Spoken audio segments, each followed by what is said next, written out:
जी, इसमें एक और बात टॉपिक आजकल चल रहा है मीडिया पे, सोशल मीडिया पे और टीवी चैनल्स पे कि पाकिस्तान में जो बच्चे को शुरू में ही कुछ वैक्सीनेशन कर दी जाती है, तो क्या उसकी जी वजह जी। से कोई इम्यूनिटी का कुछ है कोई रोल इसमें कोरोना से बचने के लिए? ये जो बच्चा पैदा होता है जब उस टाइम पे जो हम देते हैं वैक्सीनेशन, जी, जी, उसी की मैं बात कर रहा हूँ।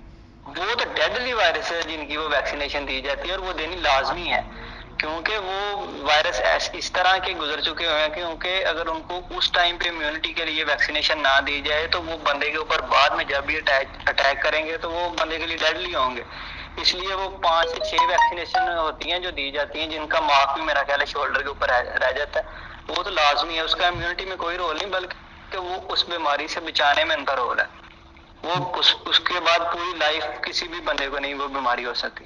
नहीं, नहीं, उस वैक्सीनेशन इंजेक्शन का, उस वैक्सीन का क्या, उस वैक्सीन से कोरोना वायरस से अभी तक लोग बचे हुए हैं? ये इस वक़्त ये अब नहीं नहीं नहीं मीडिया पे नहीं, फैल रही है बात। ये एक न्यू वायरस है, वायरस न्यू है, मतलब कि स्ट्रेन न्यू आई है ना, तो इसकी तो वैक्सीनेशन आई नहीं अभी ना, इसकी वैक्सीनेशन अभी तक नहीं आई। जो भी न्यू वायरस है जब तक इसकी वैक्सीनेशन नहीं बनेगी तो वो वैक्सीनेशन जिसका नहीं कुछ भी कर सकती। वो एक अलग वायरस के लिए है, ये एक अलग वायरस है। अच्छा, मेरा भी एक सवाल है यहाँ पे कि मलेरिया की ट्राई की जा रही है कि जो मलेरिया की मेडिसिन है, एंटी मलेरिया जो है वो यूज की जाए इसको किसी हद तक इसके असर को कम करने के लिए जो ऑलरेडी इन्फेक्टेड हैं लोग। ट्रीटमेंट। हाँ, और इसके अलावा एक और भी यूज की जा रही है कि सार्स जो 2002 में आया था, इसी की एक वो था, मतलब कह दें कि स्ट्रेन था, इसकी स्ट्रेन थी, ये न्यू उसकी स्ट्रेन वैक्सीन को भी किसी हद तक इम्प्रूव किया जा रहा है, यूज किया जा रहा है। इसके हवाले से चाइना में कोई खास कोई आई है देखने में बात वहाँ के मीडिया में, या वहाँ की जो वहाँ डेफिनेटली आपका एक हेल्थ उनसे एक खास वहाँ पढ़े हैं, तो आपने कुछ ऐसी बातें सुनी है वहाँ के सोशल मीडिया पे? क्योंकि हर सोशल मीडिया की बात वहाँ पे यहाँ तो नहीं आती, उसके बारे से कुछ बताएंगे तो। जी, ये जो एंटी मलेरियल यूज हुई है ना, ये पहले कॉम्बिनेशन में ड्रग यूज किए गए हैं। कॉम्बिनेशन में ड्रग यूज करते हैं कि उसके ना बूस्ट करने के लिए एक ड्रग होता है, उसी की क्लास का एक और ड्रग होता है, उसका कॉम्बिनेशन बना के अक्सर दिया जाता है, चेक किया जाता है ना। तो एंटी मलेरियल इसमें काफी हद तक इफेक्टिव हुई थी उनके साइन एंड सिम्टम्स को कम करने में। जब साइन एंड सिम्टम्स मतलब उनके काफी है, वो उसको आप कंट्रोल कर रहे हैं ना, तो आपका इम्यून सिस्टम भी बूस्ट होगा, और जब बूस्ट होगा तो इम्यून सिस्टम रिकवरी करवाएगा। एज सच एंटी मलेरियल ने क्योर नहीं किया, क्योर आपका इम्यून सिस्टम ही अभी तक कर रहा है जब तक वैक्सीनेशन नहीं आ जाती, क्योंकि वायरल हमेशा जो भी वायरल बीमारी आई है उसकी मेडिसिन इतनी नहीं आई, 5 से 6 मेडिसिन है सिर्फ एंटीवायरल्स, बाकी आपका काम सारा आपके इम्यून सिस्टम ने करना होता है। तो वो इफेक्टिव है, लेकिन ये नहीं कह सकते कि सारी क्योर वो एंटी मलेरियल की वजह से हुई है। एट द एंड काम आपके इम्यून सिस्टम ने करना है। और दूसरी बात वैक्सीनेशन, वैक्सीनेशन के लिए काम कर रहे हैं। वैक्सीनेशन एक ना लॉन्ग प्रोसेस है। वैक्सीनेशन के लिए आपको पहले उसकी वायरस की जीनोम पता करनी पड़ती है, जब जीनोम पता होती है तो उसके बाद आप उसकी तरह का वायरस खुद बनाने की कोशिश करते हैं, बना के एनिमल टेस्टिंग होती है पहले, अगर एनिमल सरवाइव कर जाए, वो भी एनिमल्स के भी लेवल्स होते हैं, उसके बाद आके एंड पे ये ह्यूमंस पे ट्राई होती है। और ह्यूमन ट्रायल भी एक दफा नहीं होता, 2-3 दफा होता है प्रूव करने के लिए। तो ये एक लॉन्ग प्रोसेस है। लेकिन चाइना ने पिछले दिनों हम लोगों ने सुना था कि इन लोगों ने ना एक वॉलंटियर का बैच लिया था, उसके ऊपर वैक्सीनेशन हुई है, उसके बाद उसकी भी रिपोर्ट्स नहीं अभी तक हमें पता चली, वो 14 डेज के बाद कह रहे थे कि पता चलेगी। तो होप सो ये ट्राई कर रहे हैं बनाने की, लेकिन अभी तक कोई नहीं बनी। तो इसके अलावा असल मसला यही है कि जो इसकी वैक्सीन है वो तो बननी ही बहुत लेट है, इस वजह से लोग जो दूसरे ऑप्शन यूज कर रहे हैं, जैसे कि मैसेंजर आरएनए को यूज किया जा रहा है, जो टेक्निक अभी तक अप्रूव भी नहीं हुई। प्लाज्मा यूज हुई है अभी तक जो प्लाज्मा भी यूज हुई है। और ये जो टेक्निक्स यूज हो रही हैं, इसका क्या ये चीजें क्या चाइना ने पहले नहीं की है? मतलब चाइना को इसकी वजह से भी आपको लगता है ये लोग नहीं में कोई प्लाज्मा की हुई है? इनकी मेन जो रिकवरी का वजह बनी है ना, वो यही थी कि इनिशियल स्टेजेस, आप जब एक बीमारी को किसी एक्सट्रीम तक जाने नहीं देंगे तो उसके चांसेस ज्यादा हो जाएंगे आपकी बॉडी हेल्थी स्टेट में। वो कोशिश कर इनिशियल स्टेजेस में लोगों ने उनको पकड़ के, तो वही जो स्पोर्टिव साथ जो भी दिया, जो स्पोर्टिव थी एंटी मलेरियल ज्यादा यूज हुई है, और कोई 1-2 ड्रग और थी, वो उसके साइड इफेक्ट्स काफी ज्यादा थे, फिर वो बाद में यूज नहीं हुई। वो 1-2 ड्रग थी जो यूज हुई थी, उनके साइड इफेक्ट्स फिर लॉन्ग लास्टिंग रहते हैं बनने के ऊपर, तो वो बाद में यूज नहीं, ज्यादातर ये एंटी मलेरियल यूज हुई है। लेकिन जो मेन काम हुआ ना वो यही हुआ कि शुरू में इन लोगों ने वही 14 दिन तो वही साइन एंड सिम्टम्स की बेसिस पे पकड़ते रहे हैं, लेकिन जब यकदम इन लोगों ने फीवर की बेसिस पे भी लोग पकड़ के साइड पे कर ली हैं, तो अब अगर किसी बंदे को फीवर की बेस पे आप उठा के ले जाए, अगर उसमें कोविड-19 नहीं है वो तो वेल एंड गुड है, अगर किसी में है तो अगर आप उसी टाइम पे ट्रीट करना शुरू कर देंगे तो वो तो बंदा ठीक हो जाएगा 1 वीक में, क्योंकि इम्यून सिस्टम इतनी देर में अपना काम कर जाएगा। एक दफा इम्यून सिस्टम ने उसकी एंटीबॉडी बना ली तो फिर आप वैक्सीनेशन समझा वैक्सीनेट हो गए। एक और सवाल जो यहीं से निकलता है वो ये है कि आपने कहा फीवर के थ्रू उन्होंने पकड़े और ये सब कुछ, ये सब चीज़ें क्योंकि पाकिस्तान में तो पॉसिबल नहीं है, ये आप अभी क्या भी सकते हैं, लेकिन ये कि जो टेक्नोलॉजी यूज़ कर रहे हैं, मतलब जो फेस रिकग्निशन के उसके साथ ही उसको टेम्परेचर का पता लग रहा होता है और जो गुजर रहा होता है जी, वो ना टेम्परेचर गन यूज करते हैं और टेम्परेचर गन से टेम्परेचर ले लेते हैं, क्योंकि वायरस जब भी बॉडी में एंटर होता है ना तो आपकी बॉडी रिएक्शन में टेम्परेचर हो जाता है आपको ना, तो इसलिए सबसे मेन जो पहला था ना वो यही था कि टेम्परेचर, जिस भी बंदे को फीवर है तो वो पकड़ा है तो टेम्परेचर गन्स थी। तो वो मेरा ख्याल है पाकिस्तान काफी ज्यादा एयरपोर्ट्स पे उन लोगों ने सेंसर लगा दिए हैं, जो मतलब कि कैमरा होता है साथ सेंसर होता है, आप गुजरते हैं तो टेम्परेचर शो कर देता है। चाइना में तो अब हर शॉपिंग मॉल में वो लग गया, पाकिस्तान में भी लग गया और होप्स हो कि पाकिस्तान में भी वो चीजें जाएंगी, क्योंकि हमारी तो अब एड ही है ना, तो एड का चाइना से जा रही है काफी ज्यादा, तो होप्स हो कि वो चीजें पाकिस्तान में पहुंच जाएंगी। शर्जील, आप बताएं कि आप कौन सी इन्फॉर्मेशन जो आप समझते हैं कि इस वक्त पाकिस्तानियों को देनी चाहिए?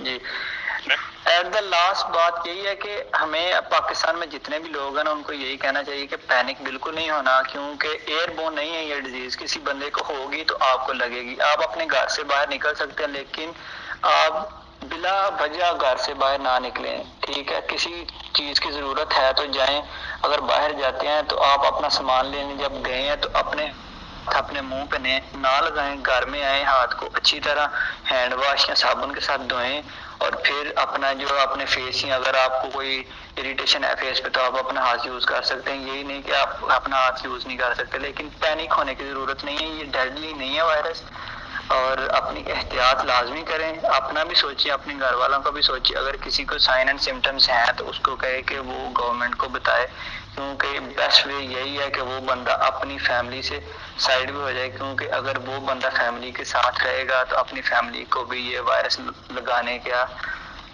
की वजह बन सकता है, तो इसलिए एहतियात करें और जब भी बाहर जाए हाथ अपने मुंह पे ना लगाएं।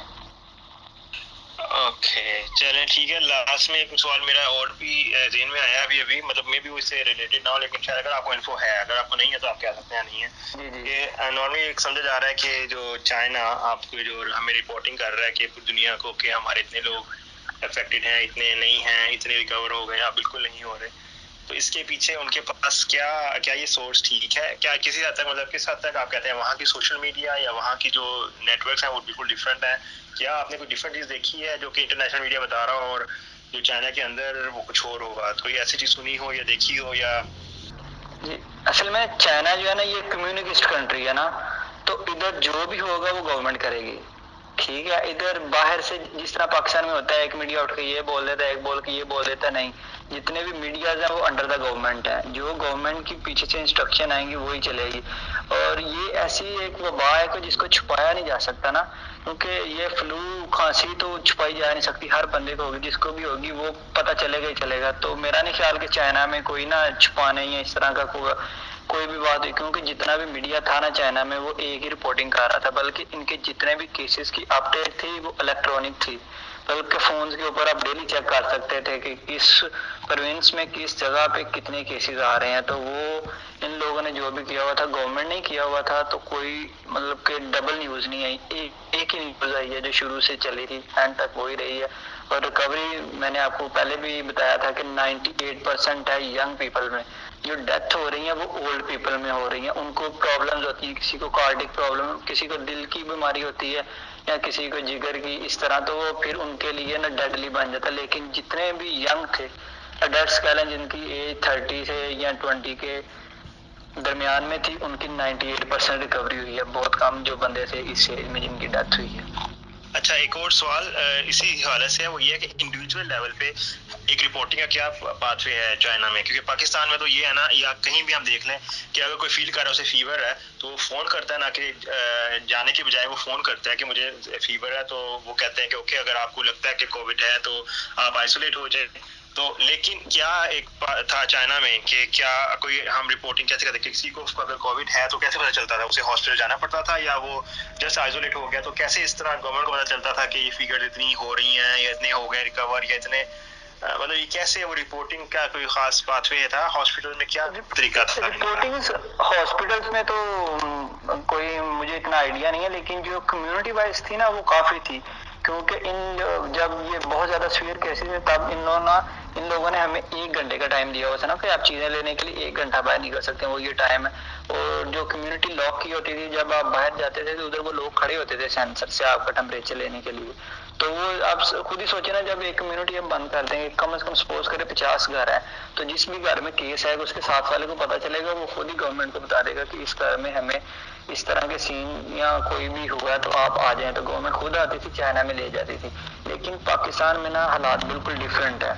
अब पाकिस्तान में इतनी नहीं कैपेसिटी कि अगर कोई बंदा फीवर की बेसिस पे वो आइसोलेट कर सके, क्योंकि उनके लिए तो अभी जो सीवियर पेशेंट है उनको संभालना बहुत मुश्किल हुआ हुआ है। तो इसलिए बस यही है कि अगर कोई बंदा बाहर नहीं निकला, उसकी ट्रैवल हिस्ट्री नहीं है, कोई बंदा बाहर से आकर मिला नहीं, तो वो अपने आप को नॉर्मल पेशेंट समझे। फीवर तो वैसे भी बंदे को हो जाता है, फ्लू भी हो जाता है, तो अगर वो वैसे ही है तो किसी से कोई ट्रैवल हिस्ट्री नहीं, किसी से कंटेमिनेट या किसी से मिला जुला ही नहीं है, तो विद इन अ वीक वो ठीक हो जाएगा।